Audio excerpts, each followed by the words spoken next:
everyone. We are solving question number 8 from GATE 2019.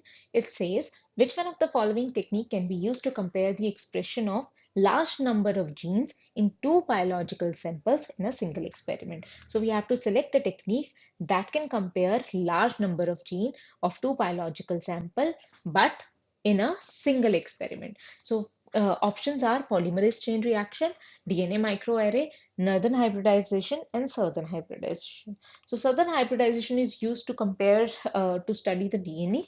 For southern hybridization, it is a transfer of DNA fragment from the electrophoresis to the membrane, result in studying the presence of a particular DNA fragment in a sample. So it cannot be used to compare the expression. Then northern hybridization is for RNA. So it is done to study the presence of a particular RNA fragment in a sample. It is also where you transfer your RNA to the membrane. So we cannot study large number of gene using northern hybridization.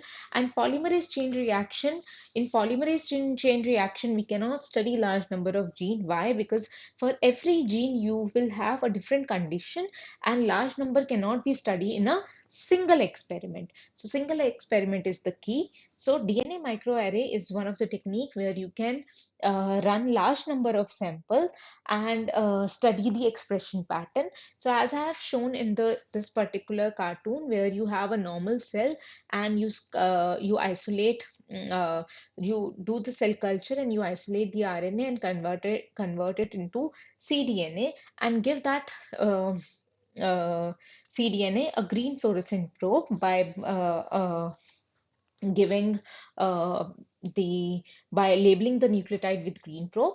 And likewise you have cancer cell where you culture them and then isolate the RNA and do the cDNA synthesis, and here you providing the cDNA a red fluorescent probe. And now you will hybridize this RNA on the different cDNA probes to oligo sequence on mRNA, and this oligo sequence is specific to a particular gene. So if that particular gene is present in any of your sample, that probe will bind to that particular DNA, cDNA, and it will fluorescent according to the sample it is present in. So if it's present in normal cell sample and it will show green color. If it's present in cancer cell, it will show red color. And if it's present in both, it will show yellow color. So not present will give no signal. Present will give yellow signal. But significant is basically green and red, which will tell you whether